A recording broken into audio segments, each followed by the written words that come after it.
नमस्कार साथियों, Ashwini GS classes में आप सबका बहुत बहुत स्वागत है।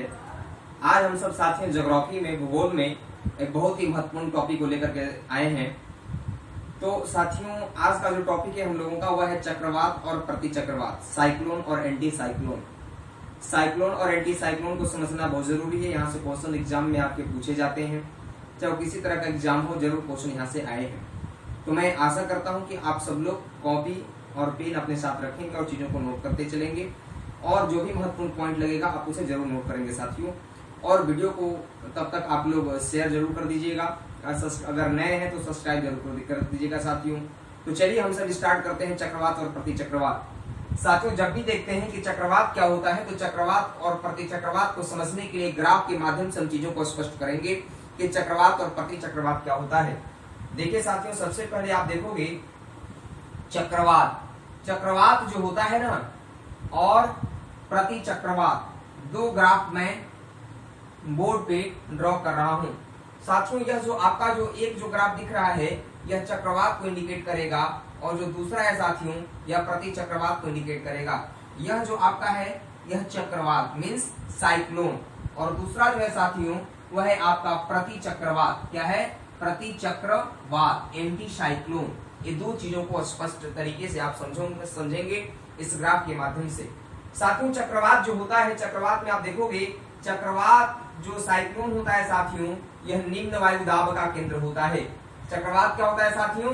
चक्रवात जो है वह निम्न वायु दाब का केंद्र होता है, इस बात को याद रखना।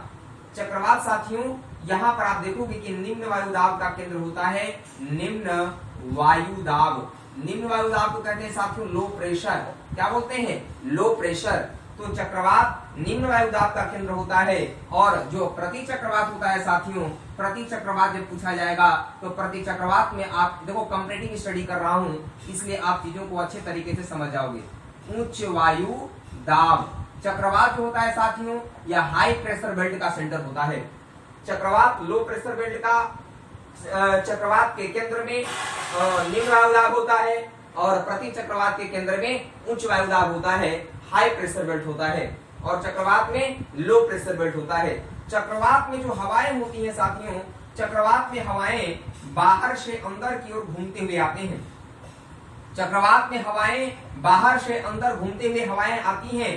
ध्यान रखिएगा, चक्रवात में हवाएं बाहर से अंदर की ओर घूमते हुए आती हैं, और अचानक ये जो बीच की जो वायु है निम्न वायु दाब, इसे अचानक ऊपर उठा ले जाती हैं, और ऊपर जाने के बाद बादल से मिलने के बाद तेज आंधी भरी तूफान वर्षा प्रारंभ हो जाता है साथियों। तो चक्रवात में क्या होता है? चक्रवात में वर्षा होता है। क्या होता है? वर्षा होता है साथियों, चक्रवात में वर्षा होता है। लेकिन प्रतिचक्रवात में साथियों, प्रतिचक्रवात में वर्षा होने की संभावना नहीं होता। चक्रवात को मैं फिर से समझा रहा हूं, समझिएगा जरा। चक्रवात निम्न वायु दाब का केंद्र होता है, हाँ। साइक्लोन लो प्रेशर बेल्ट का सेंटर होता है। इसमें जो विंड होते हैं आउटर पार्ट से इनर पार्ट की ओर राउंड करते हुए आते हैं, और बीच की वायु अचानक ऊपर चली जाती है, और ऊपर जाकर के तेज आंधी भरी तूफान वर्षा प्रारंभ हो जाता है साथियों। तो चक्रवात में वर्षा प्रारंभ होता है, वर्षा ज्यादा होता है चक्रवात में। ये आप समझ गए होंगे, और आप इस ग्राफ को नोट कर लेंगे साथियों। अब यदि मैं प्रतिचक्रवात की बात करूं कि प्रतिचक्रवात क्या होता है, तो प्रतिचक्रवात जो है साथियों वह जो है इसमें हवाएं, यह प्रतिचक्रवात उच्च वायु दाब का केंद्र होता है। यह हाई प्रेशर का सेंटर होता है साथियों। किसका? हाई प्रेशर का सेंटर होता है प्रतिचक्रवात। प्रतिचक्रवात में जो वायु होती है वे अंदर से बाहर की ओर निकलती हैं। प्रतिचक्रवात में वायु साथियों अंदर से कहां निकलती हैं? बाहर की ओर निकलती हैं। प्रतिचक्रवात में वायु अंदर से बाहर की ओर निकलती है, और जो आसमान होता है साथियों वह बिल्कुल बादल साफ हो जाता है आसमान से, और वर्षा की संभावना समाप्त हो जाती है। तो इस तरह से महत्वपूर्ण आपने देखा। पहला आपने डिफरेंट क्या देखा? चक्रवात जो है वह निम्न वायु दाब का केंद्र है, जबकि प्रतिचक्रवात उच्च वायु दाब का केंद्र है। चक्रवात में हवाएं बाहर से अंदर की ओर घूमते हुए आते हैं, जबकि प्रतिचक्रवात में अंदर से बाहर की ओर हवाएं निकलती हैं। समझ गए साथियों? और चक्रवात में वर्षा की संभावना होता है, इसमें वर्षा होता है, तेज आंधी भरी तूफान वर्षा होता है चक्रवात में, जबकि प्रति चक्रवात में साथियों वर्षा की संभावना समाप्त हो जाती है। प्रति चक्रवात में वर्षा की संभावना क्या हो जाता है साथियों? समाप्त हो जाता है, समाप्त हो जाता है। प्रति चक्रवात में वर्षा की संभावना ही समाप्त हो जाती है। ये महत्वपूर्ण चीज आपने ग्राफ के माध्यम से देखा। अब मैं इसमें थोड़ा सा डिफरेंस और बताऊंगा आपको कि क्या चीजें इसमें और जानने की आवश्यकता है साथियों चक्रवात और प्रति चक्रवात में। तब तक आप लोग इतने चीजों का स्क्रीनशॉट ले लें और जिससे कि मैं थोड़ा सा इसके आगे की चीजों को आपको बताऊं। तो जल्दी से आप लोग इसे नोट कर लिए होंगे साथियों। अब मैं इसे रेज करने जा रहा हूं। आइए अब सब बात करते हैं साथियों। तो चक्रवात जो होता है, पहली बात आपने इसमें देखा कि वर्षा होता है और प्रति चक्रवात में वर्षा नहीं होता है ना। वर्षा की संभावना ही समाप्त हो जाती है क्योंकि आसमान से बादल इत्यादि क्या हो जाते हैं साथियों?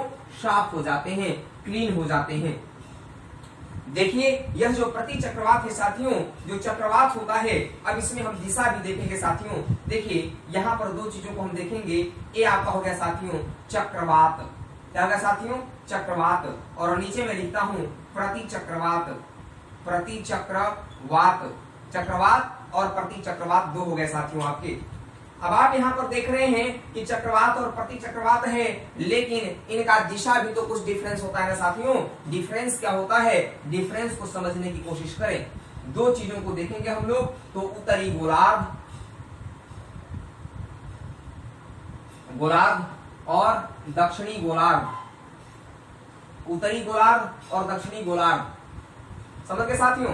जानते हैं उत्तरी गोलार्ध दक्षिणी गोलार्ध जो विषुवत रेखा होती है, विषुवत रेखा 0 डिग्री जो है या विश्व को दो भागों में बांट देता है। ऊपर में उत्तरी गोलार्ध, नीचे दक्षिणी गोलार्ध, मतलब नॉर्थर्न हेमिस्फीयर साथियों, और नीचे क्या हो जाएगा? साउथर्न हेमिस्फीयर होता है साथियों। तो हम वही देखने वाले हैं। चक्रवात और प्रति चक्रवात को समझेंगे खास अच्छे तरीके से कि इनमें दिशा क्या होता है? वायु की दिशा। तो वायु का दिशा जो होता है साथियों चक्रवात में वायु का दिशा उत्तरी गोलार्ध में कैसे होता है साथियों? तो चक्रवात में जो वायु की दिशा होगा तो घड़ी की सुई के विपरीत होगा साथियों। घड़ी के सुई के विपरीत, ध्यान दीजिएगा साथियों।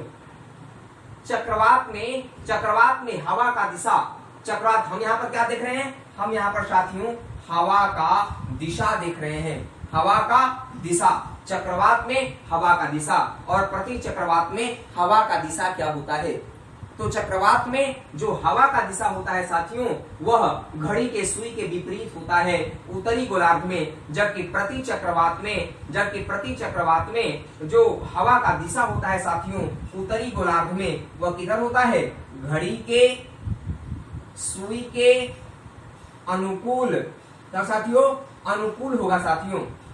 समझ गए? प्रति चक्रवात में जो हवा का दिशा होगा उत्तरी गोलार्ध में घड़ी के सुई के अनुकूल होगा, जबकि उत्तरी गोलार्ध में घड़ी की सुई के विपरीत होगा चक्रवात के समय। समझ गए? अब आप देख रहे हैं कि अब दक्षिणी गोलार्ध में क्या होगा? तो चक्रवात के समय हवा की दिशा उत्तरी गोलार्ध में घड़ी के सुई के विपरीत, जबकि दक्षिणी गोलार्ध में साथियों कैसे होगा हवा की दिशा? तो घड़ी के सुई के अनुकूल होगा साथियों, घड़ी के सुई के अनुकूल, जबकि प्रति चक्रवात में उत्तरी गोलार्ध में हवा की दिशा घड़ी के सुई के अनुकूल, जबकि दक्षिणी गोलार्ध में साथियों किधर होगा? तो घड़ी के सुई के विपरीत, किधर होगा साथियों? विपरीत, उल्टा डायरेक्शन है, बस इसी को याद कर लेना है। मतलब साइक्लोन के समय उत्तरी गोलार्ध में जो विंड का डायरेक्शन होगा वह एंटी साइक्लोन होगा साथियों। कैसा होगा? Anti cyclone. और चक्रवात के समय दक्षिणी गोलार्ध में विंड का डायरेक्शन कैसे होगा? तो कैसा होगा साथियों? तो क्लॉकवाइज होगा। जबकि एंटी साइक्लोन में आप आएंगे प्रति चक्रवात में, एंटी साइक्लोन में एंटी साइक्लोन में साथियों, साइक्लोन एंटी साइक्लोन है ना, एंटी साइक्लोन में जो विंड का डायरेक्शन होगा नॉर्थर्न हेमिस्फीयर में, नॉर्थर्न हेमिस्फीयर में विंड का डायरेक्शन है ना एंटी साइक्लोन में वह क्लॉकवाइज होगा, जबकि साउथर्न हेमिस्फीयर में साथियों एंटी क्लॉकवाइज होगा। इस बात को आप स्पष्ट तरीके से याद रखेंगे। समझ गए? ये महत्वपूर्ण पॉइंट था जो आपने देखा। अब एक और महत्वपूर्ण मैं चर्चा करने वाला हूं साथियों आपसे, जो आपके एग्जाम के लिए बहुत ही महत्वपूर्ण महत्व रखता है वह। तो अब देख रहे हैं साथियों हम लोग चक्रवात के थोड़ा प्रकार पर भी चर्चा करेंगे कि चक्रवात के कितने प्रकार होते हैं साथियों। चक्रवात के 2 प्रकार होते हैं, एक शीतोष्ण कटिबंधीय चक्रवात और एक उष्ण कटिबंधीय चक्रवात। चक्रवात के प्रकार कितने हैं साथियों?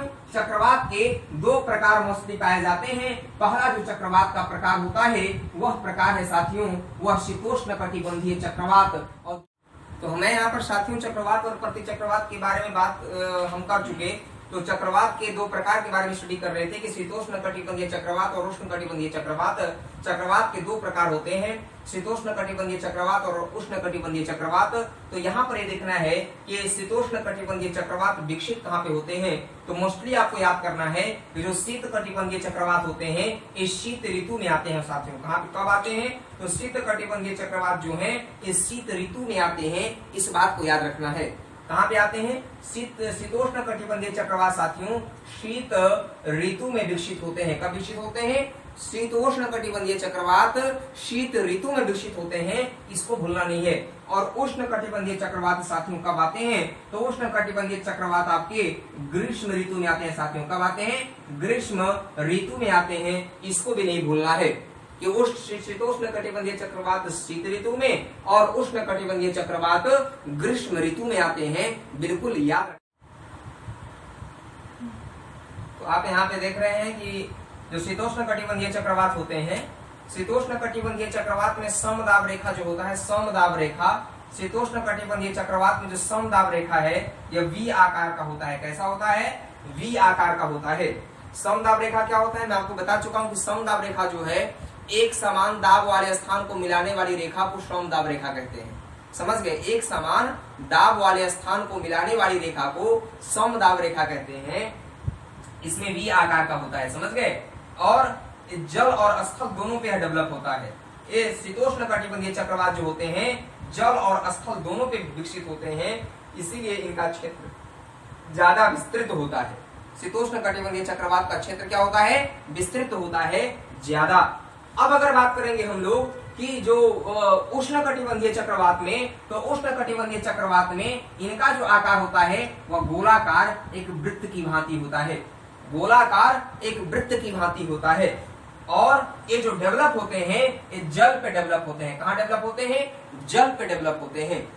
समझा क्या? जल पे उत्पन्न होते हैं। अब आप यहाँ पर देख रहे हैं कि जो शीतोष्ण कटिबंधीय चक्रवात होते हैं इसमें कई दिनों तक वर्षा होता रहता है। कई दिनों तक जो वर्षा है होता रहता है। कई दिनों तक वर्षा होता रहता है। शीतोष्ण कटिबंधीय चक्रवात में कई दिनों तक वर्षा होता रहता है, जबकि उष्ण कटिबंधीय चक्रवात में जो है कुछ घंटों तक ही वर्षा होता है। कुछ घंटों तक ही वर्षा होता है। कुछ घंटों तक ही वर्षा होता है साथियों। ये बहुत ही महत्वपूर्ण अंतर है। इस अंतर को आप सब जरूर याद रखेंगे। समझ गए? तो कुछ यदि उष्ण कटिबंधीय चक्रवात की बात करें तो कुछ उष्ण कटिबंधीय चक्रवात हैं, जैसे मान लीजिए कि हरिकेन होते हैं, टाइफून होते हैं। तो हरिकेन और टाइफून जो है, जैसे यूएसए में हरिकेन बोलते हैं, टाइफून बोलते हैं। आपका जो चाइना का इलाका है वहां पे जो उष्ण कटिबंधीय चक्रवात आते हैं उसको टाइफून कहा जाता है। इस तरह से ये चक्रवात और प्रतिचक्रवात में भी अंतर को आपने देखा। और आपने चक्रवात का जो 2 प्रकार है, शीतोष्ण कटिबंधीय चक्रवात और उष्ण कटिबंधीय चक्रवात, इन दोनों में भी अंतर को आपने देखा। तो साथियों आज के लिए बस इतना ही। नमस्कार, जय हिंद।